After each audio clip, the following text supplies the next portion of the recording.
Humantong hininga na lamang si Aling Sita matapos ibaba ang isang sako ng mga kamuting kahoy. Tanghali na. Bulong niya sa sarili nang mapatingin sa lumang orasan na nakasabit sa dingding. 10:00 na ng umaga. Oras na iyon para magluto ng pagkain para sa pananghalian dahil maya-maya lamang ay darating na ang kanyang 3 apo galing sa katabing eskwelahan. Dahil kalandi-uling ang kanilang lutuan, kaya kailangang bantayan ang sinaing. Kapag luto na ang kanin ay tsaka pa lamang pwedeng magluto ng ulam dahil iisa lamang ang kanilang kalan. Ito rin ang dahilan kaya kailangan niyang magluto kaagad. Adobong sitaw ang kanyang niluto. Pinitas lamang ito ni Aling Sita mula sa kanilang likod bahay. Pagkarating ng 3 niyang mga apo ay sabay-sabay na silang kumain. "Lola, ako na po ang maghuhugas," wika ng panganay na si Julian na noon ay nasa grade 5 na. "Lola, hindi pa po ubos ang tinda nating suman. May pamerienda po kaninang recess. May feeding program daw po." Wika naman ng pangalawang si Aris na noon ay nasa grade 3 naman. "Lola, sabi ng teacher namin kailangan daw magdala ng art materials bukas tulad ng pangkulay tsaka ng long at short envelope pati na rin ng mga bond paper. Meron po ba tayo nun?" Tanong naman ng bunsong si Ella na nasa grade 1 pa lamang. "Sige apo, kapag naubos ang tindang suma ng kapatid mo ay bibili tayo nun," sagot naman ni Aling Sita habang isa-isa nang binabalatan ang mga kamoting kahoy. Makaraan ng 30 minuto ay umalis na ang mga bata para bumalik sa paaralan. Nangangalhati na rin si Aling Sita sa pagbabalat ng mga kamoting kahoy. Pagkatapos niya itong balatan ay isa-isa niya namang gagadgarin at lulutuin para gawing suman. Matrabaho ito, lalo na ang pagbabalot sa dahon ng saging at pagluluto sa madaling araw para kinaumagahan ay maitinda na ng kanyang apo sa paaralan. Halos makuba si Aling Sita sa araw-araw na pagtatrabaho ng mag-isa. Tuwing Sabado at Linggo naman ay nangangamuhan siya at ang kanyang mga apo ng paglilinis sa bakuran ng kanilang mga may kayang kapitbahay. Libre merienda at libre kain naman. 250 piso ang bayad sa kanila buong maghapon.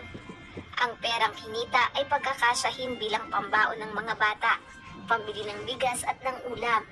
Hindi na mabilang ni Aling Sita kung ilang beses na siyang umiyak dahil sa patong-patong na problema at utang sa mga tindahan. Pero kahit anong iyak niya ay wala namang mangyayari. Hindi naman dating ganito ang buhay niya. Noong nabubuhay pa ang asawa niyang si Julio ay nasa maayos naman ang lahat. Nakapagpundar sila ng munting bahay, semento ang sahig at kalahati ng pader, habang ang kalahati naman ay plywood at anahaw ang bubong. Nabiyayaan sila ng 2 anak na lalaki. Ang panganay ay si Jaime at ang pangalawa naman ay si Jonas. Kahit mahirap ang kanilang buhay ay sama-sama at masaya naman sila.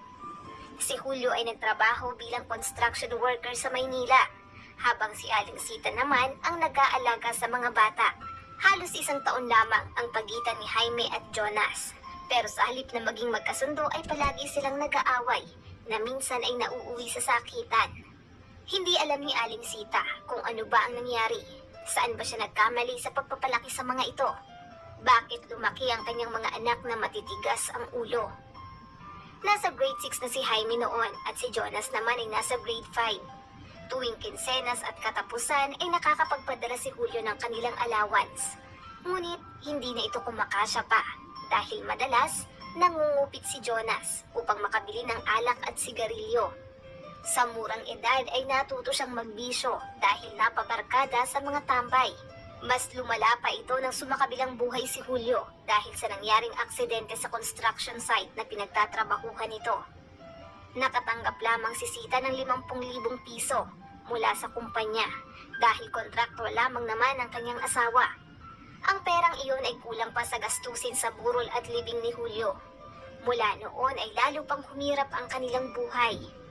Para maitawid ang pang-araw-araw na pangangailangan, nagtayo si Sita ng munting sari-sari store. Maswerte siyang nabigyan ng pera ng mga politiko sa kanilang bayan. Subalit, hindi rin ito nagtagal dahil ang tinda niyang yosi at alak ay kulang pa kay Jonas at sa barkada nito. Ang mga chichirya ang pulutan nila, kaya palaging ubos ang tinda pero wala namang benta. Kahit anong galit at sermon ang gawin ni Aling Sita ay hindi naman nakikinig ang kanyang mga anak. Mas matapang pa nga ang mga ito sa kanya. Lumipas ang ilang taon. Nagbinata na ang dalawa. Parehong walang interes sa pag-aaral, kaya hindi nagtagal ay nag-apply sila ng trabaho upang matakasan sana ang mahirap na buhay. Si Jaime ay napagpasyang sundan ang yapak ng kanyang ama sa pagko-construction sa Maynila, habang si Jonas naman ay mas piniling maging trabahador sa bigasan. Kaya lamang, dahil sa kanyang bisyo ay wala ring natitira. Palagi ring napapalaya si Jonas dahil nahuhuli siyang kumukupit ng benta. Nagtrabaho siya bilang panadero, pero isang linggo lamang ang itinagal dahil palaging nasusunog ang pandesal sa tuwing siya ang nagluluto. Ang sumunod niyang trabaho ay tagabuhat naman ng semento at buhangin sa construction hardware. Dahil mahigpit ang may-ari ay hindi siya nakakakupit ng pera.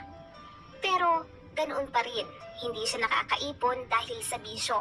Kapag naisipan niyang umuwi sa bahay nila ay kukunin niya ang pera ni Aling Sita sa halip na bigyan ito. Hindi nagtagal, nagkaroon ng kasintahan si Jonas. Nabuntis niya ito dahil wala naman siyang matatakbuhan kung hindi si Aling Sita, kaya isinama niya roon ang babae na nagngangalang Jenny. Mabait si Jenny, kaya lamang ay tamad ito at walang pagkukusa. Lagi niyang katwiran ay hindi raw siya marunong magluto sa kalan. Hindi pa man nagsasalita ang anak nito ay nabuntis na naman si Jenny. Wala na nga sila halos makain ay nadagdagan pa ang kanilang bubuhayin.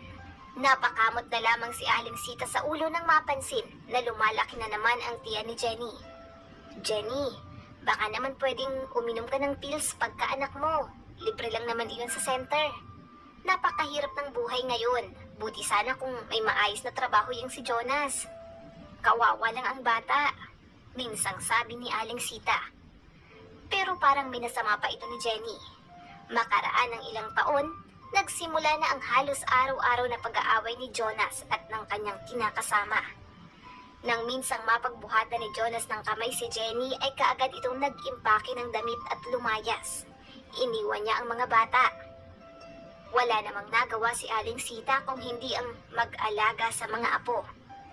Noong una ay nagbibigay pa si Jonas ng panggastos, pero makaraan ng 2 taon ay nagkaroon na ito ng bagong nobya. Umalis ito at hindi na muling bumalik pa. Noong mga panahong iyon ay 8 taong gulang na si Julian, kaya nauutos-utusan na ito ni Aling Sita. Kahit mahirap ay kinakaya ng matanda na maitaguyod ang kanyang 2 apo. Natutuwa rin siya dahil kahit papaano ay may kasama siya sa buhay. Ngunit hindi niya lubos inaasahan nang dumating si Jaime mula sa Maynila. May kasama itong batang babae. Anak, buti at umuwi ka. Sandali lang at ipagtitimpla kita ng kape. Nagagalak na sabi ni Aling Sita. Nay, pasensya na at bigla ng pag-uwi ko. Wala man lang akong maiabot na kahit magkano sa inyo. Ayos lang anak, ang mahalaga iligtas kang nakauwi. Sino nga pala yung batang kasama mo? Usisa ni Aling Sita. Anak ko yan, si Ella. Iniwan ako ng nanay ng batang yan. Paano naman ako magtatrabaho sa construction kung may inaalala akong bata? Tsaka mahirap na, puro lalaki ang kasama ko ron. Noong mga sandaling iyon ay naramdaman ni Aling Sita na maiiwan sa kanyang poder si Ella. Anak, mahirap ang buhay rito sa atin. Isang kahig, isang tuka. Kita mo nga yung 2 anak ni Jonas, iniwan dito sa akin. Para na kaming kambing, dahon at gulay ang araw-araw na ulam. Kung minsan, isda, tinapa at kapag may mga handaan, doon lang kami makakatikim ng karne. Ni hindi pa man lang sila nakakatikim ng mansanas at ng ubas at ng kung ano-anong masasarap na pagkain. Tuwing may palabas na maganda, nandun sila sa kapitbahay, nakadungaw sa bintana para lamang makinood. Kahit ipagtabuyan sila ay wala naman akong magagawa. Yung ibang kapitbahay, ayaw silang papasukin sa loob. Iniisip na baka raw malikot rin ang kamay katulad ng kanilang ama. Hay nako Jaime, matanda na ako at uugod-ugod na. Napapaluhang sabi ni Aling Sita. Huwag kayong mag-alala, Nay. Babalik ako sa construction at babali muna ako kay boss para mapadalhan ko kayo kahit magkano. Mabait naman yang si Ella. Isama niyo na lang din sa paglalabada. Turuan nyo habang bata pa para masanay sa buhay rito. Wika naman ni Jaime bago muling humigop ng kape. Makaraan ng 2 araw ay bumalik na ito sa pagkukonstruksyon. Hindi rin ito tinupad ang kanyang pangako na magpapadala ng pera. At mula nga noon, si Aling Sita ang nagtaguyod sa 3 niyang mga apo. Napakahirap pero wala siyang magawa kung hindi ang arugain ng mga ito. Nagpapasalamat na lang din siya at kahit papaano ay hindi nagmana ang mga bata sa tatay nila. Si Aling Sita ay 63 taong gulang na noon.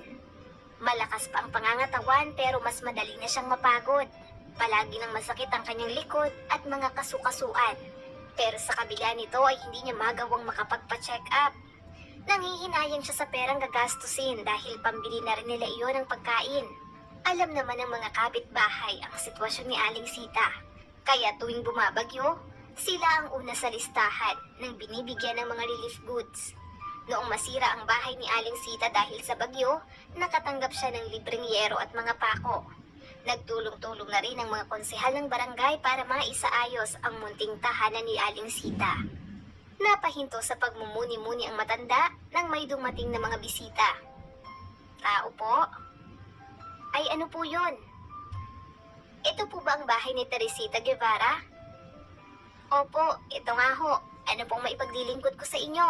Pasok po kayo. Mula po kami sa isang foundation kung saan tumutulong kami sa mga batang nangangailangan. Nalaman po namin ang kalagayan ninyo at ng inyong mga apo mula sa kanilang guro at pati na rin sa kwento ng mga taga rito sa barangay. Nais po sana naming magpaabot ng tulong. Bibigyan po namin ng scholarship ang apo ninyong si Julian. Mabibigyan po siya ng pagkakataon na makapag-aral sa magandang eskwelahan sa Maynila ng libre at wala po kayong babayaran na kahit na ano. Basta, pirmahan nyo lang ang mga dokumentong ito ay wala na kayong aalalahanin pa. Wika ng babae. Maganda po ang alok ninyo. Kaya lamang ay itatanong ko muna po sa aking apo kung papayag ba siya sa inyong kondisyon. Pwede po bang bumalik na lang kayo bukas? Hindi na po kailangan, Lola. Pirmahan nyo na po yan. Sasama po ako sa kanila para makapag-aral ako sa Maynila. Nakakuyom ang palad na sabi ni Julian. Pero apo, baka nabibigla ka lang. Mahirap ang buhay sa Maynila. Mahirap na mamuhay sa piling ng ibang tao. Papaano kung masama ang pakiramdam mo? Hindi kita maaalagaan. At saka kahit gusto ka naming puntahan, hindi namin alam kung nasaan ka. Wala rin naman kaming pamasahe. Naluluhang sabi ni Aling Sita. Ipinaliwanag na po yan ng teacher ko kanina, Lola. Huwag po kayo mag-alala. Babalik naman ako pagka-graduate ko. Tsaka pangako ko na mag-aaral akong mabuti para hindi na kayo magtinda pa ng kamoting kahoy. Alam ko naman na hirap na po kayo. Kukunin ko lang po ang bag at mga damit ko. Sasama na ako sa kanila. Muling sabi ni Julian. Wala nang nagawa pa si Lola Sita kung hindi ang isulat ang pangalan niya sa dokumento na hindi naman niya alam kung ano bang ibig sabihin ng mga nakasulat doon. Mabilis na lumipas ang mga taon. Araw-araw na iisip ni Aling Sita ang kalagayan ni Julian. Wala siyang balita rito. Sa totoo lang ay mas mahal niya pa ang kanyang mga apo kaysa sa anak na sina Jonas at Jaime na hanggang ngayon ay walang paramdam. Noong mga panahong iyon ay nakapagtapos na ng high school si Aris habang si Ella naman ay second year high school. Gumagawa pa rin ng suman si Aling Sita pero mas madali na para sa kanya dahil natulong niya na si Ella at Aris. Para may baon sa araw-araw, nalalabandera si Ella tuwing Sabado at Linggo. Si Aris naman ay tumutulong sa pagkakarpentero sa mga kabarangay. Nasa 400 piso din ang bayad kada araw. Libre ang merienda at pagkain kaya kahit papaano ay nakakapag-abot siya kay Lola Sita. Matalino si Aris kaya lamang ay alam niyang wala silang pera para makapag-aral siya sa kolehiyo. Kaya naman, napagpasyahan niyang mag-working student. Nagtrabaho siya sa manukan. Tuwing gabi ay siya ang jumuduty magdamag at sa maghapon naman ay papasok siya sa kolehiyo. Kumuha siya ng 2-year culinary course at dahil sa sipag at determinasyon ay nakapagtapos siya ng pag-aaral. Ganoon din si Ella. Nag-apply siya ng scholarship sa munisipyo at maswerte namang natanggap. Kumuha rin siya ng 2-year culinary course tulad ni Aris. Gusto niya sana maging teacher pero alam niya na wala naman silang pera. Ang mahalaga ay makapag-aral siya kahit 2 taon. Sa luma at maliit na bahay ay i-display ni Lola Sita ang graduation picture ni Aris. Isinabit niya rin ang mga medalya sa tabi nito. Iyon ang kauna-unahang pagkakataon na may apo siyang nakapagtapos ng pag-aaral. Iyon sana ang pangarap niya para sa kanyang mga anak pero nabigo siya sa mga ito. Nang makapagtapos ng pag-aaral si Aris ay kaagad siyang nag-apply para makapagtrabaho sa ibang bansa. Nagtrabaho muna siya sa Maynila habang inaayos ang mga dokumento. Maraming proseso, maraming gastos pero nasolusyonan ito ni Aris. Natanggap siya sa Dubai. At bago pa siya makaalis, umuwi muna siya kay Lola Sita upang magpaalam. Nangako siya na babalik at sisikaping makakahanap ng maayos na trabaho. Mag-iingat ka, apo. Lagi kang magdarasal. Tanging nasambit na lamang ni Aling Sita. Pagod na siyang umasa sa mga pangako. Ang mga anak at apo niyang si Julian ay nangako na babalik. Pero hanggang ngayon ay wala pa rin siyang balita. Sa kabila nito ay palagi lamang siyang nananalangin na sana ay gabayan sila ng poong may kapal. Ang tanging kasama na lamang ni Lola Sita ng mga panahong iyon ay si Ella. Umuwi ito tuwing gabi pagkagaling sa paaralan upang tumulong sa paggawa ng mga suman. Lola, kapag nakapagtrabaho ako, pangako mo sa akin na hindi ka na magtitinda ng suman ha? Ibibili kita ng bagong damit tsaka ng sandals, pati na rin ng bag. Yung damit mo, bata pa lang kami, yan na lagi ang sinusuot mo. Kahit butas, tinatahi mo na lang. Tsaka bago lang yung t-shirt mo tuwing may eleksyon. Pabirong sabi ni Ella pero sa totoo lang ay gusto niya nang umiyak dahil alam niyang kung gaano karami ng sakripisyo ang ginawa ni Lola Sita para sa kanila. Tsaka, ni minsan Lola, hindi pa kita nakitang nakasuot ng sandals tsaka ng bag na maganda. Lagi mong dala yung bayong o kaya yung plastic bag pag may handaan.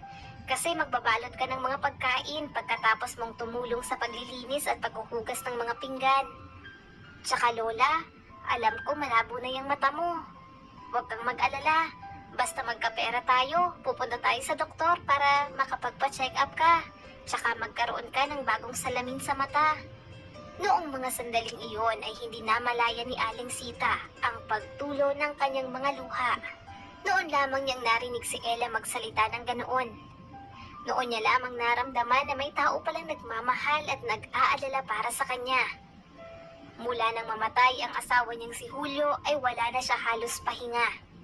Ni minsan ay hindi siya nagreklamo. Sa halip ay nagsikap sa buhay. Pero kahit anong sipag ang gawin niya ay hindi sila makaahon sa kahirapan. Hanggang isang araw, sa ika-75 taong kaarawan ni Aling Sita, pumarada ang isang puting van. At mula roon, bumaba ang isang lalaki na nakasuot ng formal na damit. Tao po? Sino yan? Tanong ni Aling Sita. Lola, si Julian po. Naaalala niyo pa ba ako? Noong marinig ni Aling Sita ang pangalan nito ay kaagad siyang napaluha sa bayakap rito. Apo, mabuti naman at nagbalik ka. Kumusta ka na? Okay lang ako, Lola. Happy birthday po. May kasama po pala ako. Lola, nandito na ang pinakagwapo mong apo, si Aris. Aba apo, ang laki na ng pinagbago mo. At anong ginagawa mo rito? Akala ko ba'y nasa abroad ka? Kakauwi ko lang po, Lola. Dito na ako agad dumiretso. Dahil unti-unti nang umuuso ang Facebook noong mga panahong iyon, kaya nahanap nila ang isa't isa. Kuya? Tawag ni Ella na noon ay kabababa lang ng tricycle. Mahigpit nilang niyakap si Lola Sita. Noong araw ding iyon, isinama nila si Lola Sita sa Maynila upang ipa-check up sa doktor. Ipinag-shopping nila at iginala kung saan-saang lugar. Ayon kay Julian, pinag-aral daw siya ng mag-asawang foreigner na walang anak. Binigyan siya ng trabaho at oportunidad na gumanda ang buhay. Habang nag-aaral siya sa kolehiyo ay nagtrabaho rin siya sa opisina. Bago daw dalhin sa home for the aged ang foreigner ay ipinamana nito sa kanya ang malaking halaga ng pera na siya namang ginamit niya upang makapagnegosyo at makapagpatayo ng bahay. Si Aris naman ay sinuwerte din sa amo. Dahil nakita nito ang kanyang sipag at determinasyon ay mabilis siyang na-promote kahit 2-year course lamang ang kanyang tinapos. Binigyan rin siya ng oportunidad na muling makapag-aral. Si Ella naman ay ayaw muna sanang magtrabaho dahil gusto niyang alagaan si Lola Sita. Wala pa rin silang balita kay Jonas at Jaime, pero hindi na iyon ang mahalaga. Para sa kanila, si Lola Sita ang kanilang nanay, tatay at nag-iisang lola.